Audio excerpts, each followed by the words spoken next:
Friends, welcome back to Shri Keshava Kannada vlogs. ಈಗ ನಾನು ಗಿಣ್ಣನ್ನು ಮಾಡೋದನ್ನು ತೋರಿಸ್ತಾ ಇದ್ದೀನಿ. ಬನ್ನಿ ಗಿಣ್ಣನ್ನು ಹೇಗೆ ಮಾಡೋದು ಅಂತ ತೋರಿಸ್ತೀನಿ. ಒಂದು ಗಿಣ್ಣನ್ನು ಮಾಡಿ ತೋರಿಸ್ತಾ ಇದ್ದೀನಿ. ಗಿಣ್ಣಂತ ಮಾಡ್ತೀವಲ್ಲ ನಾವು, ಅದನ್ನು ಮಾಡಿ ತೋರಿಸ್ತಾ ಇದ್ದೀನಿ. ಇವಾಗ ಹಸುವಿನ ಗಿಣ್ಣು ಇದಕ್ಕೆ ನಾನು ಇಲ್ಲಿ ಗಿಣ್ಣು ಹಾಲು ತೊಗೊಂಡಿದ್ದೀನಿ. ಗಿಣ್ಣು ಹಾಲು ಅಂದರೆ ಇದು ಫಸ್ಟು ಕರ ಹಾಕಿದ ಒಂದು ಅರ್ಧ ಗಂಟೆ ಅಥವಾ 1 ಅವರ್ ಒಳಗಡೆ ಕರೆದಿರೋಂಥ ಹಾಲು. ಇದನ್ನು 1 ಕಪ್ನಷ್ಟು ತೊಗೊಂಡಿದ್ದೀನಿ. ಗಿಣ್ಣು ಹೇಗೆ ಮಾಡೋದು ಅಂತ ನಾನು ಈಗ ತೋರಿಸ್ತೀನಿ. ಮತ್ತು ಸ್ವಲ್ಪ ಬೆಲ್ಲ ತುರಿದು ಇಟ್ಕೊಂಡಿದ್ದೀನಿ. ನೀವು ಇದು ಒಂದು 1/4 kg ಕಮ್ಮಿ, ಅರ್ಧ kgಗೆ 1/4 kgಗಿಂತ ಸ್ವಲ್ಪ ಜಾಸ್ತಿ ಹಾಕ್ಕೊಳ್ಳಿ ಬೆಲ್ಲ. ಅದು ಸ್ವೀಟ್ ನೋಡಿ ಹಾಕ್ಕೊಳ್ಳಿ, ನೀವು ಹೇಗೆ ಸ್ವೀಟ್ ತಿಂತೀರಾ ಹಾಗೆ. ಮತ್ತು ಏಲಕ್ಕಿನ ಸ್ವಲ್ಪ ಪೌಡ್ರ್ ಮಾಡಿ ಇಟ್ಕೊಂಡಿದ್ದೀನಿ.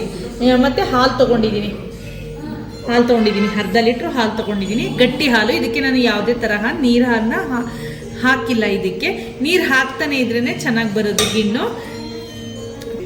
ಇದು ಗಿಣ್ಣು ತುಂಬ ರುಚಿಯಾಗಿರುತ್ತೆ.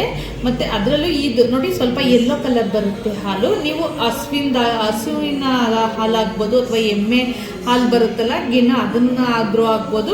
ಯಾವುದ್ರಲ್ಲಿ ಬೇಕಾದರೂ 1 ಅವರ್ ಒಳಗಡೆ ಕರೆದಿರೋ ಅಂಥ ಈ ಥರ ಯೆಲ್ಲೋ ಕಲರ್ ಇರುತ್ತೆ. ಇದನ್ನು ನಾನು ಅರ್ಧ ಲೀಟ್ರ್ ಹಾಲಿಗೆ ಈ ಥರ ಟೀ ಕಪ್ 1 ಕಪ್ಪನ್ನಷ್ಟು ತೊಗೊಂಡಿದ್ದೀನಿ. ಇವಾಗ ಇದನ್ನು ಹಾಕಿ ನಾನು ಹೇಗೆ ಮಾಡ್ತೀನಿ ಗಿಣ್ಣನ್ನು ಅಂತ ಬನ್ನಿ. ಸ್ವೀಟಾಗಿ ತುಂಬ ಒಳ್ಳೆಯದಾದಂತಹ ರೆಸಿಪಿ ಇದು ಹಾಲೊಳಗಡೆ ಇವಾಗ ಮಿಕ್ಸ್ ಮಾಡ್ತೀನಿ. ಈ ಹಾಲನ್ನ ಮಿಕ್ಸ್ ಮಾಡ್ತೀನಿ. ಇದನ್ನು ನೀವು ಸುಮಾರು ದಿವಸ ಫ್ರಿಜ್ಜಲ್ಲಿ ಇಟ್ಕೋಬೋದು. 1 ವೀಕ್ ಅಥವಾ 2 ವೀಕ್ ಅಷ್ಟು ನೀವು ಫ್ರಿಜ್ಜಲ್ಲಿ ಇದನ್ನು ಇಟ್ಕೋಬೋದು. ಇವಾಗ ಇದಕ್ಕೆ ಏಲಕ್ಕಿ ಪೌಡ್ರ್ ಹಾಕ್ತೀನಿ. ಎಲ್ಲ ಫಸ್ಟೇ ಮಿಕ್ಸ್ ಮಾಡ್ಕೊಂಬಿಡ್ಬೇಕು ಇದಕ್ಕೆ. ಆಮೇಲೆ ತುರಿದಿರೋಂತಹ ಬೆಲ್ಲನ ಈ ಥರ ಹಾಕೊಂಡ್ಬಿಡ್ಬೇಕು. ಸ್ವೀಟ್ ನೋಡಿ ಹಾಕ್ಕೊಳ್ಳಿ ನೀವು. ಒಬ್ಬೊಬ್ಬರು ಸ್ವೀಟ್ ತಿಂತಾರೆ, ಒಬ್ಬೊಬ್ರು ಜಾಸ್ತಿ ಸ್ವೀಟ್ ತಿನ್ನಲ್ಲ. ಹಾಗಾಗಿ ಈ ಥರ ಸ್ವಲ್ಪ ನಾವು ಈ ಥರ ಹಾಲನ್ನು ಮಿಕ್ಸ್ ಮಾಡಬೇಕು. ಮಿಕ್ಸ್ ಮಾಡಿ ಆವಾಗ ಸ್ವೀಟ್ ಗೊತ್ತಾಗುತ್ತೆ ಅಲ್ವಾ. ಅದರಿಂದ ಇದನ್ನು ನಾವು ಇಡ್ಲಿ ಮಾಡ್ತೀವಲ್ಲ ಹಾಗೆ ಸೆಕೆ ಮೇಲಷ್ಟೇ ಬೇಯಿಸಬೇಕು. ಇದನ್ನು ನೋಡಿ. ಇವಾಗ ಸ್ವೀಟ್ಗಳನ್ನ ನೋಡಿಕೊಂಡು ಹಾಕ್ಕೊಳ್ಳಿ.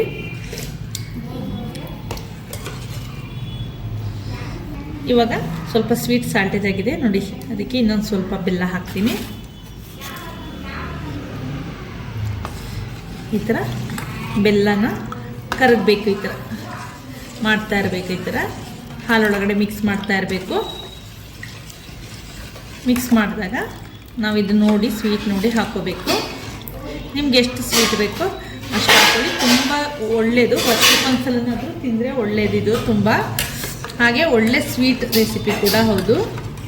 ಈ ಥರ ಬೆಲ್ಲ ಮತ್ತು ಏಲಕ್ಕಿ ಮತ್ತು ಗಿಣ್ಣು ಹಾಲು ಮತ್ತು ಹಾಲು, ಮಾಮೂಲಿ ಹಾಲು ಇಷ್ಟನ್ನು ಹಾಕಿ ನೋಡಿ ಈ ಥರ ರೆಡಿ ಮಾಡಿಟ್ಟಿದ್ದೀನಿ. ಇವಾಗ ಇದನ್ನು ನಾನು ಕುಕ್ಕರ್ನಲ್ಲಿ ಇಟ್ಕೋತೀನಿ ನೋಡಿ. ಕುಕ್ಕರ್ಗೆ ಸ್ವಲ್ಪ ನೀರು ಹಾಕಿದ್ದೀನಿ. ಕುಕ್ಕರ್ ಸ್ವಲ್ಪ ಅದರೊಳಗಡೆ ಇದನ್ನು ಇಡ್ತೀನಿ. ಇದು ಕ್ಲೋಸ್ ಮಾಡಬಾರ್ದು.